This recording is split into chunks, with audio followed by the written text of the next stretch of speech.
Now we're going to turn our attention to the weather as we're looking out at Key West. You can barely see what is going on there because the cam is just being hammered right now with all that water. Well, this is the southernmost part of the state, and you can see the wind and the water from there.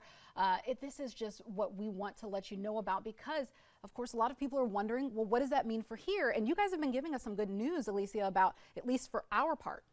Right. We're not going to see any impacts from it, just some high cloudiness, and really the storm is just staying to our south. So no rain headed our way, but as you saw there in that picture there in the video, you can see that it's an expansive field that the storm is going to be impacting. So pretty much the entire Florida peninsula is going to be impacted with the wind and the rain. But for us, it's just going to be the high clouds that will continue to stream in for this afternoon. Here's a look at the tropical satellite again.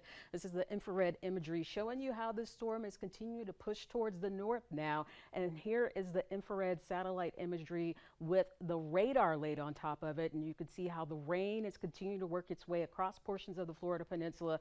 And they're also getting some tornado warnings. They have had several tornado warnings within the past hour across portions of the Florida peninsula, stretching from Fort Myers as far east as portions of Fort Lauderdale and ports farther towards the south. So it's still a Category 4 hurricane now. It's moving towards the northeast at 17 miles per hour, and it's packing a punch of 145 mile per hour sustained winds, and it's not expected to make landfall until later on tonight, going right on into Thursday morning as it's going to be crossing over the Florida peninsula. So anywhere from about, I'd say from Tampa, Sarasota, getting down to Clearwater, that's where we'll see a landfall with this storm, and it will continue to spin down, but it'll still be a Category 1 as it pushes across portions of Orlando, even stretching as far north with impacts upwards to Palm Coast, Florida. From there, heading towards Thursday afternoon on into Friday, it will be downgraded to a tropical depression, but still have a long way to go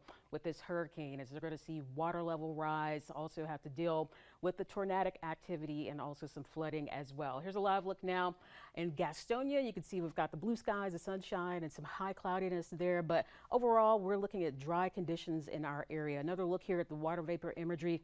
You can see that drier air started to push into portions of the southeast and also started to wrap into portions of Hurricane Milton here. So that's good news, but it's still a very strong hurricane. It's going to become a little bit lopsided here as far as the wind and the rain goes, but it's already getting so close to Florida that it's not going to have time to really weaken. There's a look again at the tornadic activity where you see each one of those red polygons. That's an active tornado warning now stretching across portions of South Florida there as we start to get those outer rain bands pushing in. Now here closer to home, we've got high pressure in place, but you can see how the cloud cover from this storm, as it's become a little bit wider, expands as far north as Georgia and the Carolinas as well. So here we're going to stay clear, we're going to stay dry, but we will see a little bit of high cloudiness. It'll get a bit breezy, but that's all that we're going to see as far as impacts go from Hurricane Milton. A high of 76 for today. We're keeping it into the lower 70s right on into your Friday.